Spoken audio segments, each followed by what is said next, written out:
Isaiah 5. Let me sing for my well, beloved, a song of my beloved about his vineyard. My beloved had a vineyard on a very fruitful hill.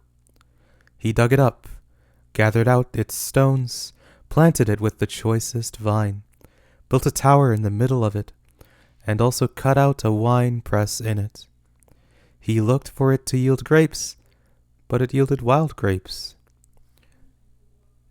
Now, inhabitants of Jerusalem and men of Judah, please judge between me and my vineyard. What could have been done more to my vineyard that I have not done in it? Why, when I looked for it to yield grapes, did it yield wild grapes? Now I will tell you what I will do to my vineyard. I will take away its hedge, and it will be eaten up. I will break down its wall, and it will be trampled down. I will lay it a waste land. It won't be pruned or hoed, but it will grow briars and thorns. I will also command the clouds that they rain no rain on it. For the vineyard of Yahweh of armies is the house of Israel, and the men of Judah his pleasant plant. And he looked for justice, but, behold, oppression; for righteousness, but, behold, a cry of distress. Woe to those who join house to house, who lay field to field, until there is no room, and you are made to dwell alone in the middle of the land.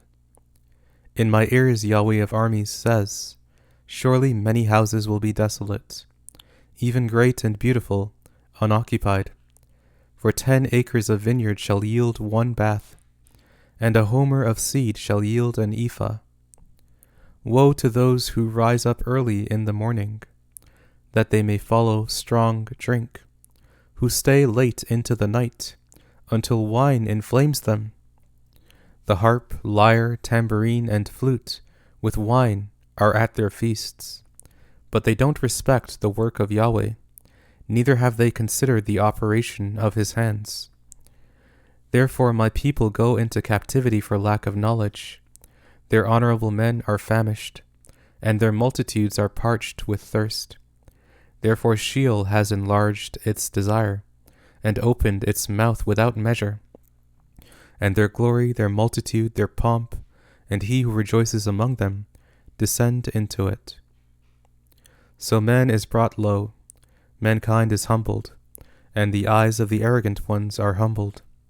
But Yahweh of armies is exalted in justice, and God the Holy One is sanctified in righteousness. Then the lambs will graze as in their pasture, and strangers will eat the ruins of the rich. Woe to those who draw iniquity with cords of falsehood, and wickedness as with cart rope, who say, let him make haste, let him hasten his work, that we may see it. Let the counsel of the Holy One of Israel draw near and come, that we may know it.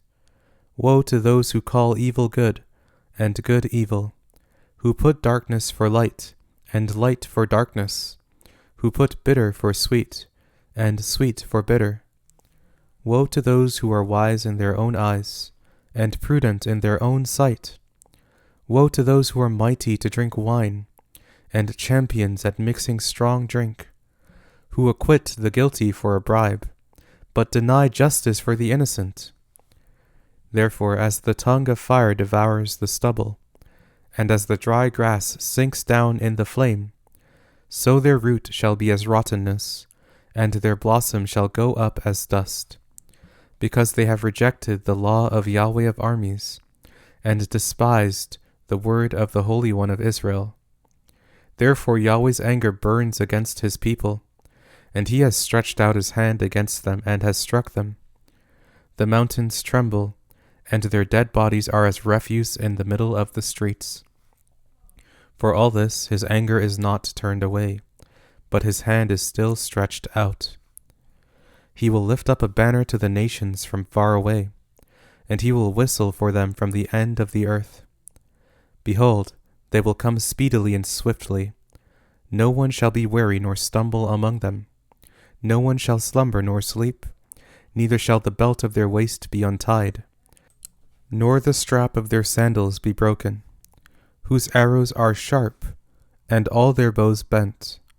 Their horses' hooves will be like flint, and their wheels like a whirlwind. Their roaring will be like a lioness.